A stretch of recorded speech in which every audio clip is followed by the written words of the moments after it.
Hey everybody, Butch Hartman here. Welcome to Vision Possible. We love that you are here joining us. I'm so glad. Don't forget to subscribe and please share these videos. We love doing this teaching for you because it's a great resource for those of you who really want to make your dream come true, to make your daydream your day job. We want to help you get your idea out of your heart and into the marketplace. I want you to make money doing what you love. I swear that is my goal here. My goal here, all of our goal here on Vision Possible is so that you can make a living doing what you love each and every day. I got to draw cartoons in Hollywood over 35 years. I got to do what I love every single day and get paid for it. And it wasn't really even work. I'd say I have to go to work just so people knew what I was doing, but I never really felt like I was working.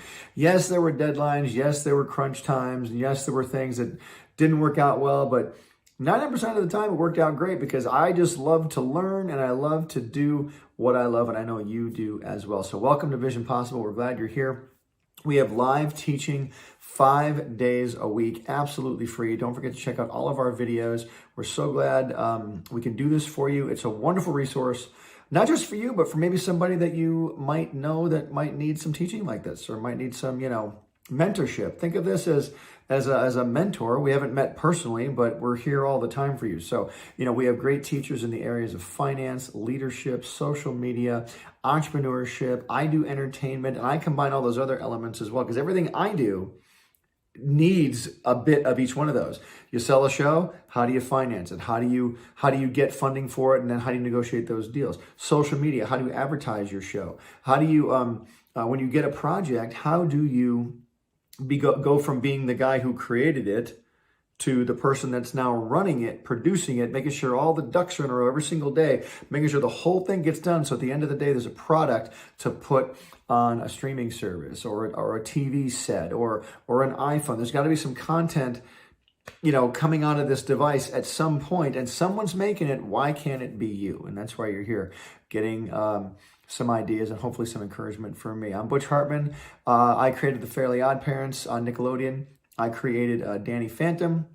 In fact, there's Fairly Odd Parents right there. There's Danny Phantom right there. Fairly Odd Parents ran for 20 years on Nickelodeon from actually ran for 18. Yeah, ran for about 18 years on Nickelodeon from 2001 to 2018. About 17 years, yeah, as a series. But there were 2 or 3 years of being short cartoons before that. So that's why I say 20 years. But to make a show that long and to, run a staff of people that long, come up with that many ideas over that many years, to keep the show at a high level of enjoyment, to get the ratings that were necessary to keep the show on the air, to keep the show making money for the network, big task. And then to get another show at the same time, Danny Phantom, to run that show at the same time. And then to get my other 2 shows, Tough Puppy and Bunsen is a Beast, just to get all those shows to go, to have the network say yes, to make the shows and to manage them all those years. It definitely was a learning experience. And I would have collapsed like a deck chair had I not had good mentorship around me, good friends around me, and number one, the willingness to learn. I really needed to learn, and I needed to receive. I needed to know that I had to be ready to receive. I couldn't have an ego about it. There were things I knew I needed to do, like I'm going to do it this way and this way and this. I had a vision for things. Don't ever not have your vision. This teaching is called Vision Possible, right? Don't have no vision, but you have to be willing to compromise a little bit, only because the things you want to do might be so big they're too expensive to do, and you have to find a simpler way to do it. Or maybe there's a challenge too at being at a network. You want to have a chicken in your show, but this other show already has a chicken in it, so you have to change your chicken to a turkey or something like that. You got to be willing to compromise in those ways. I don't mean your values. I just mean little things about your show and your project that'll make it more apt to get made. When the higher ups see that you are flexible, let's put it that way. When they see you're flexible, they'll be more willing to work with you. Because let's face it, everybody wants to work with people they like. You don't want to be the one that's difficult. You don't ever want that. Make sure you're not that person. And if you can just keep those few things in mind, you're going to be great. Okay, today it took me a long time to get to the title of this teaching today. Today it's called How to Sell a Hollywood Project. Excuse me. It's called How to Sell a Hollywood Project. And what I mean by that is, what is your project? You need to identify what the project is first. Is it a reality show? Is it an animated show? Is it, a movie? Is it, gosh, what else? Is it something to do with music or dancing? Or is it with puppets? Is it a kid show? Is it adult? What are you trying to make? Identifying your project is a key step in the process, as you know. And I think that a lot of people will kind of go into the thrill of wanting to sell something and actually getting a meeting on the books, and they'll walk in and they'll kind of blow the opportunity because they really weren't focused on what their idea was. And as a client, if whoever's sitting across the table from you is going to want to maybe listen to you and maybe buy your show, it really helps to have a clean, focused idea and something that you're very, very clear on. And having a clear idea of what your project is number one. So, how to sell a Hollywood project. There's a million different ways, but I'm going to give you a few pointers here because it's something I wish I'd known when I was young. When I was young, I didn't even know I wanted to sell shows. I just wanted to be an artist, work in Hollywood. I wanted to work at Disney Studios. That was my dream. I'm going to work at Disney. I can't wait to go work for Disney. And when I finally got to California, finally got, out of art school and was getting ready to go to Disney, I ended up never working at Disney for the simple reason that I didn't feel that I was good enough to work at Disney. I felt like I wasn't a good enough artist to work at Disney. And this is, I don't mean this to sound the way it sounds. I'm not trying to diminish the talent of an artist. I'm not trying to diminish that. There are some unbelievable artists out there, people I look up to and I aspire to be. I'm a pretty good artist myself, but there's people I can't even hold a candle to. But what I'm trying to say is a studio can find an artist anywhere. If they're going to make a movie, make a cartoon, make an animated show, make any type of show, science fiction, make a video game, whatever, they can find an artist like that. There's artists out there all over the place. And not that they're not great, they're amazing. But if you're an artist only, you're limiting your value. And that's all I'm saying. I'm not trying to, say that you can't be an artist your whole life. You absolutely can. I know artists that make lots of money just doing what they love. And I think that's fantastic. But for me, and I was making money as an artist. That's what I was doing. But there came a time when an opportunity came up to pitch an idea. It was an open invitation at Hanna-Barbera, where I worked at the time in the early 90s. Hey, everybody, we're opening up this opportunity. If you want to pitch us a cartoon, you can. We would love to hear your ideas. Thank you. That's pretty much what the memo said. Remember back in the day we had memos? There was, everything gets an email now, but it was a memo that went around. And at first I thought, well, that's crazy. I'll never do that. Anyway, I put my headphones back on, went back to drawing. Now, if I'd stayed in that realm of just having the headphones on and drawing, I'd been fine. I would have been absolutely fine. I was a capable artist. I'd been employed for many years at that point. Could have kept being employed. But something rose up inside of me like, wow, there's an opportunity here to sell an idea. And I don't know how many times this is going to come around. This may not come around again. I always say, and I've said this in all my videos, I think, opportunities are like comets. They're really cool and they look amazing, but they don't come around very often. And it might be a very long time until you see another one. So, I knew something inside my heart told me, seize this opportunity. Even if you fail, at least seize it, because you're going to learn a lot along the way. And that was great. So when it comes to selling a Hollywood project, part of the selling is learning how to make a project. As an artist, you're just one cog in the machine. You're a piece of the project. Like this character back here, Buzz Lightyear, right? Some amazing artist designed Buzz Lightyear, and that was a fantastic design. That's the Buzz Lightyear we all know and love. But then somebody had to make Buzz into a character. They had to write a story for him. They had to sell it to an audience. They had to make sure the people at Pixar thought it was great. Then they had to sell it to Disney and to make sure, and to make an audience fall in love with that character was a huge team of people that made that character come to life. It wasn't just, there was an artist, yes, that designed that character, but then it was a team that came around and made the character come to life. And that is what I'm talking about. Like they really could have had any artist work on a Buzz Lightyear design. I think they had a bunch, right? And talented people. But if you want to sell Buzz Lightyear, you want to sell him, if you want to take that character and sell it to a buyer and make money so you can draw Buzz Lightyear for the next 10 years, you've got to learn how to sell that character. How do I sell him? Well, the first thing you got to do is, like I said, figure out what the project is. Am I making a Buzz Lightyear stage musical? Am I making a Buzz Lightyear cartoon? Am I making a Buzz Lightyear animated movie? Am I making Buzz Lightyear the live action series? Am I making Buzz Lightyear, the puppet Sesame Street version? What are we doing with this character? Let's figure that out first, and then we'll build a show or a project around it, right? So the idea. So coming up with the idea is number one, and then developing the idea is number two. You've got to develop that idea. What do I mean by that? Okay, well, again, we'll go back to Buzz Lightyear, right over the finger right there. Go back to Buzz Lightyear. Now, Buzz Lightyear is great, but is the show simply only about Buzz Lightyear? When you saw the movie Toy Story, was Buzz Lightyear the only character in that show? No. Actually, Buzz wasn't even the first character you see in Toy Story. I think one of the first characters you see is, I don't even know the first one you see, but I know that Woody, the cowboy, is one of the first characters you see. And Woody is like one of the main characters of Toy Story. So now you've got Buzz Lightyear and Woody, and then all the other toys, all the B-level toys, the dinosaur and the pig and the Slinky Dog and Little Bo Peep and all that stuff. And, so it's like, okay, we're developing an idea here. There's Buzz Lightyear, there's Woody, they're toys. They live in a kid's toy box in his room. And when people come around, they have to freeze and act like toys. Like, what do they do during the day, and why are they toys, and what's the story? That's why it's called Toy Story. But that's where you really have to learn what your project is about. So what project are you working on right now? I ask you this. If you're working on a project, what is it? And do you have it all figured out yet? If you do, great. If you don't, that's okay. That's completely okay. Maybe we can help find the answers for you. It's basically coming up with an idea. And every idea in entertainment, every entertainment idea, every story is based around a character. You must come up with a character of some kind.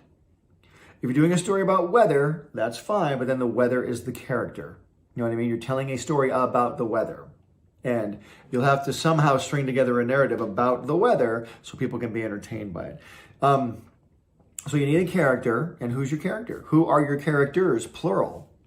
Is it Pirates of the Caribbean? There's Johnny Depp, who's Captain Jack Sparrow, but he's really not the main character of that story. There's other characters that are kind of the main characters, but he's a very huge, big supporting character. If not, he might be the main character. I haven't seen it for a while, but Johnny Depp, Captain Jack Sparrow, is the most popular character by far in the story. But the other characters, like Orlando Bloom and Keira Knightley, is it, I think? Yeah, but they're probably the main characters. Anyway, bottom line is, you need to know who your main characters are. Like if I were talking about Star Wars, and I said C-3PO, R2-D2, are they the main characters in Star Wars? They're not. They're supporting characters, right? And Luke Skywalker and Princess Leia and Han Solo, they're like the main characters in the show. But you can have some super strong supporting characters too. So don't be afraid to develop more characters around your main character. But if you're telling a solo story, not solo, a Star Wars story, but if you're telling a story about a solo character, great. Tom Hanks in Castaway. Pretty much a one-character movie. Yes, there's other characters in the movie, but the movie, 9% of the movie is all about him on the island by himself, So, want to tell a story like that? Great, but it's got to be a compelling story. A compelling character. So, okay, to sell a Hollywood project, figure out the idea, and then develop the idea. We have to develop it. You can't just walk into a room and sell an idea without developing it, because you're going to get questions thrown at you. I just did a pitch meeting the other day. And it was a Zoom call because of COVID. We're all doing Zoom calls. But it was myself and this person I'm working with and 3 other Zoom screens from people around, the city. And it was myself and this person pitching this idea. And it's a great idea. I love the idea. It's not even my idea. It's this other person's idea. I've just helped this other person develop the idea. But it's a really good idea, and I really think something good's going to happen with it.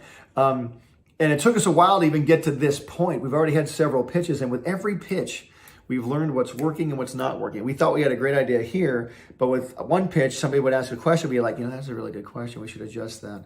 And not that we adjusted it every time, but the questions really fired up our brains to do even more cool things with the idea we were talking about. So anyway, we started working on the idea, developing it out more, and I think we have an even stronger idea now. So by the time we got to the pitch meeting this week, on the screen, on the Zoom screens, we were just rocking and rolling. We had a great time, and the people on the screens had some real good questions for us. And they even said, this idea, we love it, but it feels a little young right now for us. Would you mind aging it up a little bit? Now, what would you say to that? What would you say about that? There's no way I'm aging it up. No way. Not doing it. I am not doing it. This idea works perfectly. I am not budging. And by the way, you have every right to say that. It's your idea. Every right. But if you want to sell the idea, remember I said about being flexible earlier, we both looked at each other and said, well, what'd you have in mind? Well, we are looking for a show in this slot over here. We've got more of an older audience in this category. Could you take this idea and age it up? And I, of course, said, look, I'll age it up, but I'm not going to age it up to where I do adult humor, like, R-rated humor. I just don't do that sort of thing. I'd be a little edgier, like, maybe make some jokes about, the IRS, or make some jokes about marriage or things like that, possibly. But I would never do something dirty or filthy or, R-rated. You said, no, that's not what we're talking about. Can you take it from age 6 to 11 to age maybe, 11 to 17? And I said, oh, absolutely, we could do that. And in fact, we started talking about it. And the more we talked about it, the more fun we had, because it kind of expanded the idea a little bit. So be ready to be flexible. Not saying you got to compromise your beliefs or your values. That's not what I'm talking about. I'm talking about being flexible with your show. Because listen, I'd rather sell the show as a slightly different version and get that show going, get paid to make it, have a great time doing it, and build my body of work than say, nope, I'm not changing it, no way, and sit there and never have it get sold. Because that meeting we had just this week was our 5th pitch meeting on this show. And we've already been turned down several times, from that show. Not in a mean way. I mean, everybody loves the idea. It just wasn't right for them at the time. And you're going to hear that a lot when you pitch ideas. We love it, but we can't use it now. Don't ever throw your ideas away. It's another piece of advice. Don't ever throw your ideas away, because it's money in the bank. It's called money in the bank. You've got something ready to go. Did you ever make like a... There's an app called TikTok. A lot of you may have heard of it. Maybe some of you are even on it. On TikTok, you can make a cool little video, and you can post it right then, or you can save it for later. It's called a draft. You can save a draft of it. So like you do 3 or 4 videos, and you got them ready to go like bullets in a gun. And let's say you're out and you want to post something, you already got one ready. Boom, you just set it. It's money in the bank. You have it. You can post it right then. It's a really cool thing to be like prepped like that. It's kind of fun. So anyway, okay, so you want to sell your project, have the idea, develop the idea. And I told you I'm working with a person on this idea. Partners. Do you want to work with partners? What do you think? Do you want to work with partners? Is it something you can do? In this particular case, I'm working with this person because this person came to me with this idea. I did not seek this person out to make an idea. This person sought me out. I have a lot of people seeking me out to help them with ideas and stuff, and they're wonderful people. But I just don't go for everything. I don't. Most of the time, I don't know the people. I don't like the ideas that much. It depends, and I don't really want to work with other people that much because I don't like having to always turn over my shoulder and go, "What do you think?" Another opinion to me, only for me, always kind of gets in the way of my creativity. However, this person came to me with such a great idea. I thought, this is a pretty cool idea. Yeah, absolutely. I'll partner with you. And we made a deal that we'd partner. And we would, we agreed on what our split would be and all that sort of thing. That's what you want to do with partners. Can you work with them? Can you agree up front on what the terms are going to be? And if it's a person that you're going to work with, let's say you're a writer and the person's an artist, and you've come up with a whole idea, you've written everything, and then you just want this person to draw 2 or 3 pictures for you, don't give them half your idea. Don't. You pay them a couple $100 to draw the pictures, and then they go away. You don't give them half your show just to save a little money now. You know what I mean? If that show goes, that person's going to be attached to it for life. For life. This person you just met is going to draw something for you, will suddenly be your partner for the rest of your life. Because when money gets involved, and success gets involved like that, it becomes very real, very quick. And so always be very careful who you partner with. That's my only piece of advice on that. We can talk more about that as well. And I got a couple more things I want to talk about, but I think I'm going to take them into part 2. So we'll do a part 2 of this video.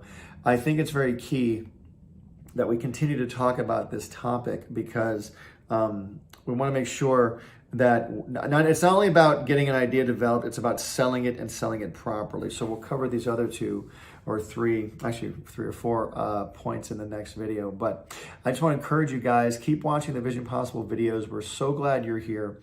We want to help you make your daydream your day job. Go to visionpossible.net. Take our Vision Spectrum quiz. It tells you where you are in your visionary walk, like where you are as far as your idea, your development of your idea. And let yourself be honest and see where you are. Did you just start your idea? Are you well into it? Or are you completely developed and ready to rock and roll? Okay, so take that quiz. Let us know how you do. We'd love to help you make your daydream your day job, and we will see you guys in the next video.